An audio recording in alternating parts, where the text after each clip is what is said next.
you like NASCAR? Do you like A Tribe Called Quest? Well, you gonna love the Urban Conservative.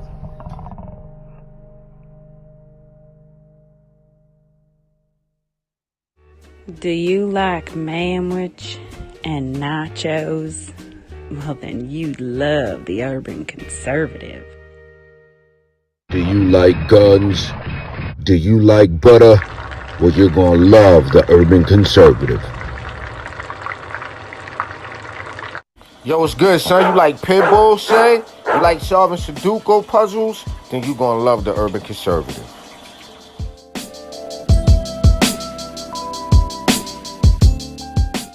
Hey, buddy, if your car making a sound like this, you might want to get you some power steering fluid and check out the Urban Conservative podcast. Are you repulsed by the idea of drag queen story time at your local library, but enjoy Carol Baskin TikTok memes? Then you would enjoy the Urban Conservative. Do you want to slap your boss and then go home and make yourself some golden brown pancakes covered in butter and freshly made warm boysenberry syrup? Then you'll love the Urban Conservative. Just because you're black doesn't mean you have to vote Democrat. This year, in order to see benefits for our communities, we need to vote outside the box. Find out more by visiting us at tuconservative.com.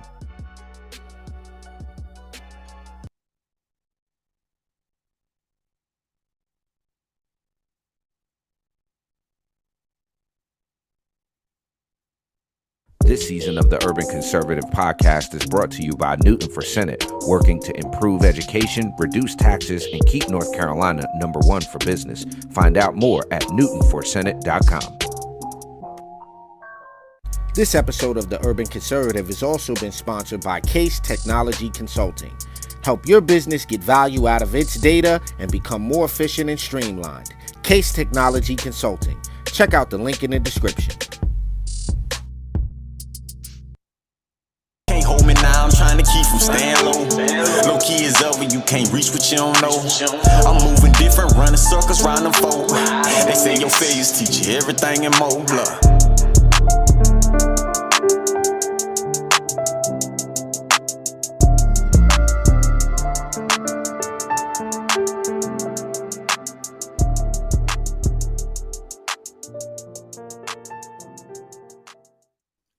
All right, ladies and gentlemen, welcome to Top of the Morning. I'm your host, Abdul Ali. You're checking out the best 30-minute morning show on the planet. I got to give a big shout out to all of our underwriters and supporters. If you haven't done so already, please go on over to tuconservative.com. Get yourself one of those Hamilton plans. That $10 will help us keep things going. You also have the opportunity to sponsor an episode like my good friend Rick over at RJ Auto Services, rjautoservices.com. Make sure you check them out if you're in the Charlotte and surrounding area and you are in need of auto repair. Now, ladies and gentlemen, I got to give you the mugshot for the morning. You see what we are on. Our handy dandy Frederick Douglass Foundation of North Carolina mug. You can support FDF by visiting fdfnc.org. We have a big event coming up on February 25th, the Douglass Lincoln Debates. It's a one-act play and dinner. You can find out more about that at douglassdebatewake.eventbrite.com. And folks, we're going to jump right into this one. It seems to be that Democrats don't really care about parents' rights. And why do I say that? Well, because the North Carolina House has passed the Parents' Bill of Rights. Okay, they passed that bill Tuesday evening, establishing rights for parents with school-age children. It passed 29-18 and went to the House on Tuesday, passed the Senate. Now, if the House passes it as well, it will go to Governor Cooper, who will be likely to veto it, while no Senate Democrat voted for the Parents' Bill of Rights. Let me say this again. Not one North Carolina Democrat in the North Carolina Senate voted for you as a parent to have rights when it relates to what's going on with your children in school. Now, obviously, the LGBT community is critical of the bill, and I'm always feel weird when I say the community because it's not like all all of them hang out together. They're all a crew, but you know what that means. But they're arguing that schools should not have to tell parents if a child changes their name on official school documents. I'm already off board. Or begins widely using new pronouns. Critics find the backup in some local news reports with headlines like WRAL's NC Senate Brill approves a bill that would require public schools teachers to out LGBTQ students. Now, here's the problem. If I'm a parent with a child in school and all of a sudden my child named John wants to be called Jill, y'all better call me. That's not a decision that the school in and of itself should be making. There's no way on the planet a parent's right to be the primary director of the growth of their child. It's not the school's responsibility. It's the school's responsibility to educate the child, reading, writing, arithmetic. This idea that a school will keep information from a parent. If my son all of a sudden decides to go from John to Jill, y'all better call me. Okay? You're not going to be taking my right as a parent to have a conversation with my child. Now, the bill's sponsors say the text of the bill goes far beyond that and was designed to address frustration voiced by parents who say there's not enough transparency in the education system. A little bit of text from the bill. The Parents' Bill of Rights provides a pathway for parents to request materials related to in-class instruction. Notifies the parents of health services offered at their child's school at the beginning of each year. Notifies the parents of changes in the name or pronoun used by their child at school. And then notifies parents of changes in services or monitoring their child's mental, emotional, or physical health. Now, here's the problem. There's a bunch of LGBTQ politically agendaed groups that are saying LGBTQ children should have these protections. Now, what we're missing in this, if we're talking about elementary, middle school kids, why are we talking about a lesbian child? Why are we talking about a gay child? Why are we talking about a bisexual child? Why? Why are we even discussing sexuality among children who are not fully developed? I'm going to give you, for the sake of argument, high school. Okay, I'll give you high school because right around the high school age, hormones raging, all that kind of thing. But it is absolutely a parent's 100% right, not the school's right, to change the child's name. Okay.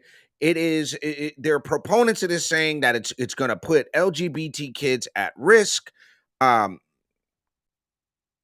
It's not. Everybody's home life is different, but that does not change the argument that the parent should be the sole controller of what happens with their children's education while their children are on school grounds. This idea that this is violence against parents, against the kids. It's ridiculous. I had kids that went to public school. Okay. They, for one, knew I pop my butt up once, twice a week. Okay. Once, twice a week, I'd be in the school. I'd go have breakfast with my son as often as I could. I would go in there and do all that. Right.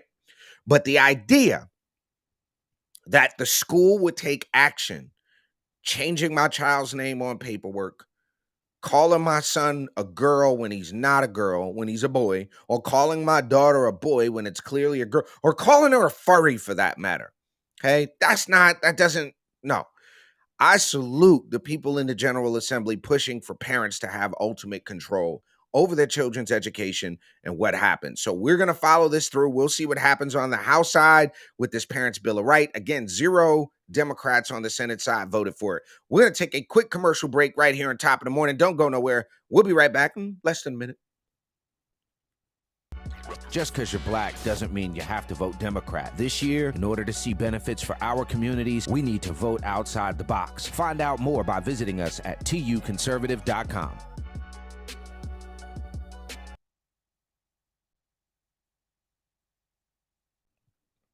What up, ladies and gentlemen? Welcome back to Top of the Morning. You're checking out the best 30-minute morning show on the planet. I'm your host, Abdul Ali. Really appreciate you joining us this morning. If you haven't done so already, check out the YouTube channel. It is TUC Twins over on YouTube. Now, okay, I got a story, and I know Raheem is probably going to jump on this because he doesn't know. And I said she stole what? All right. So, Ra, I'm going to ask you to come. Looking at this lady right here, what do y'all think she took is the question. What do you think that lady took right there? Plastic utensils. Plastic utensils. I think I'm she going to give stole y'all a few plastic seconds in the utensils. comments. Y'all Look, tell me what you think this lady took. She looked like she took plastic utensils. Uh-huh. She looked like she stole. I mean, look at her face. It looked like she stole more liquor. It looked like she stole that coat she got on. I'm going to do you one better. You ready for this, folks? Cook County woman that you see on your screen charged with stealing. Y'all ready? $1.5 million in chicken wings. Can't make this up. $1.5 million in chicken wings. The bond was set at $150,000 for the Dalton woman accused of stealing $1.5 million of food, and primarily she's a former chicken wings, school administrator, while working as a consultant for a school district in South Suburban Cook County, according to court documents. Vera Lydell, 66, this is somebody grandma out here stealing chicken wings, began working as the director of food services for Harvey School District 152 in July of 2020, according to a proffer from her bond hearing. Between July 2020 and February of 2022, the prosecutor said she placed hundreds of unauthorized orders for food items, including 11,000 cases of chicken wings through the school district's main supplier, Gordon Food Services. The orders were placed separately from the district's legitimate orders, prosecutors said. The massive fraud began at the height of COVID during a time when students were not allowed to physically be present in school, even though the children were learning remotely. The school district continued to provide meals for students that their families could pick up. Believing the orders were genuine, Gordon billed Harvey School District and then paid. The district then paid for the food, according to the court records. Lydell would then allegedly use one of the school district's cargo vans to pick up and transport the stolen wings. Now, the food was never brought to the school, never provided to the students.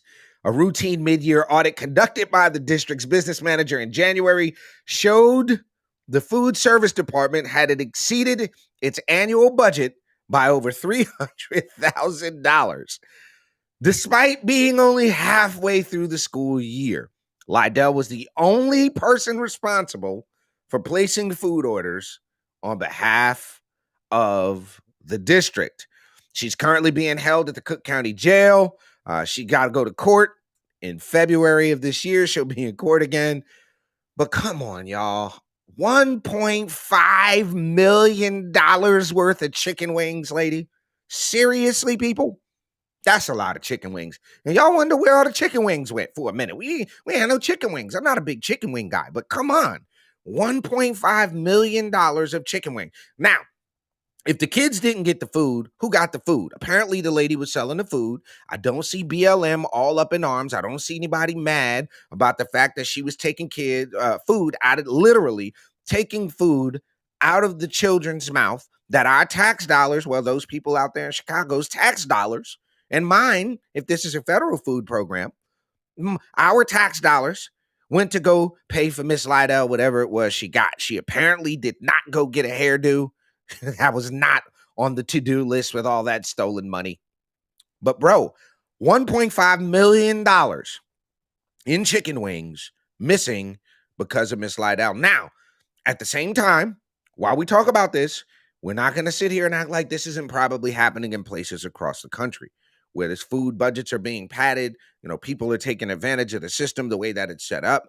And I just think, look, lock the lady up, do what they got to do. It should not be a situation where this should happen again. But I thought you all would get a kick out of finding out that someone did indeed take $1.5 million worth of chicken wings. All right. So now we'll move along to the next story here for just a few seconds. I want to talk to you all about this. I don't know. There's been a real recent push as of late, and this is going back to our first story while we got a few minutes before the next break. I just have to go back to this, bro, because I think it's important for folks to understand this. We are not the people that are pushing for the Parents' Bill of Rights. We're not saying that the school has no responsibility for the children. We're not saying that a school should not do what is in the best interest of a child, whether that is a air finger quote, LGBT child, whatever. The problem that we're having is we're talking about the sexual orientation of children. I don't care about any of the other arguments. I don't care. Like, it is not up for debate that we should not be talking about the sexual gender of children, because the sexual preference of children, because that's opening up a slippery slope that we do not need to be going down. So again, shouts out to everybody in the North Carolina Senate, all the Republicans that voted in support. And y'all got to remember, 0 Democrats in the Senate voted for you as a parent to have rights over your children. So, Rob, we're going to take a 1-minute commercial break, and we will be right back here on Top of the Morning. Don't go nowhere. We're going to talk about Hunter's laptop. Don't you go nowhere. We'll be right back. 1 minute. Buddy, do you like NASCAR? Do you like NASCAR? Do you like A Tribe Called Quest? Well, you gonna love the Urban Conservative.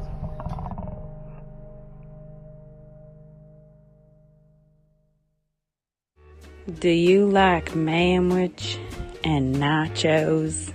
Well, then you'd love the Urban Conservative. Do you like guns? Do you like butter? Well, you're gonna love the Urban Conservative. Yo, what's good, son? You like pit bulls, say? You like solving Sudoku puzzles? Then you gonna love the Urban Conservative.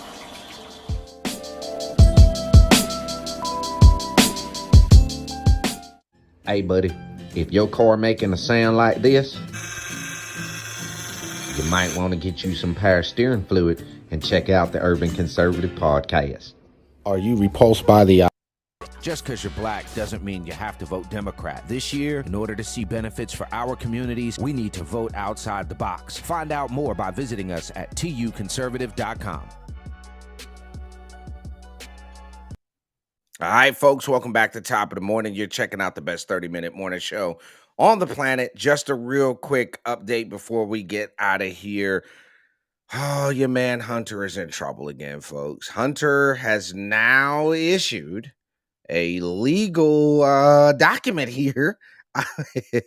He is worried to death about this laptop. He sends Giuliani, Bobulinski, a frivolous and laughable letter to preserve the laptop from hell records. Hunter Biden and his high-powered, expensive legal team, they sent Rudy Giuliani, Bobulinski, and 12 other people litigation hold letter to preserve the laptop from hell records, a move seen as a public relations tactic to change the troubling narrative for the Biden family. The letter is asking individuals to preserve potential evidence for future lawsuits related to the alleged theft of personal data that may include information from his laptop.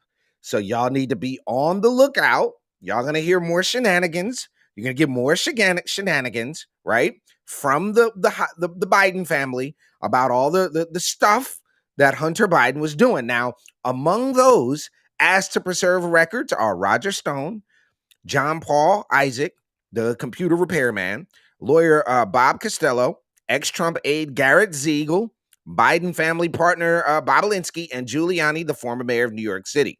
Now, the letter to the individual says, you have made various statements and engaged in certain activities by your own admission or that have been publicly reported in the media concerning our client, Robert Hunter Biden. This letter, in parentheses notice, constitutes notice that a litigation hold should be in effect for the preservation and retention of all records and documents related to Mr. Biden.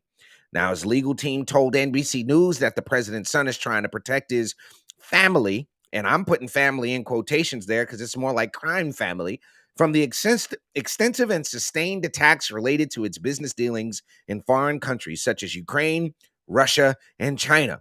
We're going back to 2008 to ensure we capture the extensive attacks on the Biden family. Now, here's the problem. Your homeboy getting paid to do nothing. He got paid all that money by a Ukrainian power company to do what? Joe Biden's son is actually qualified to do absolutely zip, zilch, zero, nada.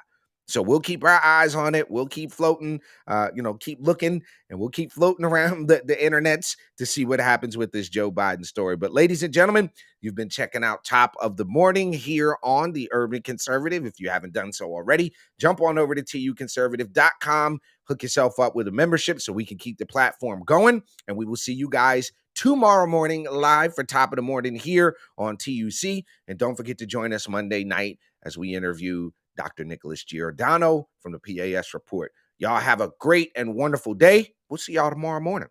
Peace.